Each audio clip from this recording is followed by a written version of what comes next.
द्वितीय विश्व युद्ध के दौरान जर्मनी के लिए एक निर्णायक मोड़ था ऑपरेशन टाइफून, हिटलर का मॉस्को पर कब्जा करने का महत्वाकांक्षी प्रयास। यह ऑपरेशन, जिसका लक्ष्य सोवियत संघ की राजधानी को झुकाना था, इतिहास के सबसे भीषण युद्ध अभियानों में से एक बन गया। इस ऑपरेशन की कहानी न केवल सेना की ताकत की है, बल्कि उसमें जुड़ी है मॉस्को की कठोर सर्दी, सोवियत सेना का साहस और हिटलर की रणनीतिक गलतियां। ऑपरेशन टाइफून की शुरुआत हुई अक्टूबर 1941 में, जब हिटलर ने सोवियत संघ पर आखिरी निर्णायक हमला करने का आदेश दिया। इस ऑपरेशन का मुख्य उद्देश्य था मॉस्को पर कब्जा करना और सोवियत सरकार को घुटनों पर लाना। 30 सितंबर 1941 को जर्मन सेनाओं ने मॉस्को की ओर कूच करना शुरू किया। हिटलर का मानना था कि अगर मॉस्को पर कब्जा कर लिया जाए तो सोवियत संघ टूट जाएगा। मॉस्को की ओर बढ़ती जर्मन सेना के लिए सबसे बड़ी चुनौती थी मॉस्को की कड़ाके की ठंड। अक्टूबर के महीने में हल्की ठंड और बारिश के बाद नवंबर आते आते ठंड इतनी बढ़ गई कि जर्मन सेना के वाहन और टैंक बर्फ में फंसने लगे। जर्मन सेना के पास ठंड से बचने के लिए पर्याप्त कपड़े और ईंधन नहीं थे, जिससे उनकी ताकत कमजोर होने लगी।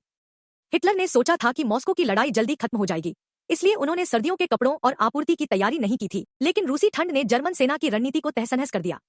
दूसरी ओर सोवियत सेना ने अपनी पूरी ताकत से जर्मन आक्रमण का विरोध किया। जब जर्मन सेना मॉस्को के पास पहुंची, तो सोवियत सैनिकों और नागरिकों ने मिलकर प्रतिरोध किया। सोवियत सेना ने अपनी योजना को सावधानी से तैयार किया, जिसमें जनरल जुकोव की भूमिका विशेष रूप से महत्वपूर्ण थी। जुकोव ने सैनिकों को संगठित किया, अतिरिक्त रिजर्व सैनिकों को बुलाया और मॉस्को के चारों ओर रक्षा पंक्तियां बनाई। सोवियत नागरिकों ने भी पूरी हिम्मत दिखाई। कई नागरिकों ने सेना का साथ दिया और मॉस्को की रक्षा में अपनी भूमिका निभाई। हिटलर ने ऑपरेशन टाइफून के दौरान कई महत्वपूर्ण गलतियां की। उन्होंने कई बार अपने जनरलों के सुझावों को नजरअंदाज किया और सोचा कि उनकी रणनीति सबसे बेहतर थी। इसके साथ ही जर्मन सेना दो अलग अलग दिशाओं में बंट गई थी, एक और मॉस्को पर हमला करना और दूसरी ओर सोवियत रिजर्व सैनिकों को रोकना। इससे जर्मन सेना कमजोर पड़ने लगी। इसके अलावा हिटलर की योजना मॉस्को को जल्दी से कब्जा करने की थी, लेकिन ठंड और सोवियत सेना के प्रतिरोध के कारण उनकी योजना फेल हो गई। उनकी खुद की जिद ने जर्मन सेना को उस स्थिति में डाल दिया जहां वे बिना पर्याप्त संसाधनों के घुटने टेकने पर मजबूर हो रहे थे। दिसंबर 1941 आते आते सोवियत सेना ने एक बड़ा पलटवार किया। जर्मन सेना जो बर्फ में फंसी हुई थी, वे अब ठंड, थकान और सोवियत आक्रमण का सामना नहीं कर पा रही थी। सोवियत सैनिकों ने जर्मन सेना को पीछे हटने पर मजबूर कर दिया। ऑपरेशन टाइफून आखिरकार असफल रहा।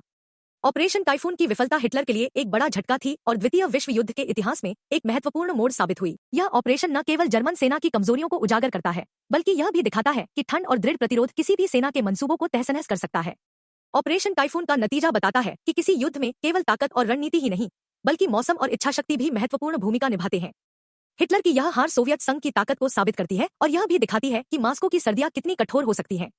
क्या आपको लगता है कि हिटलर को अपनी योजना बदलनी चाहिए थी? कमेंट में अपनी राय जरूर दें।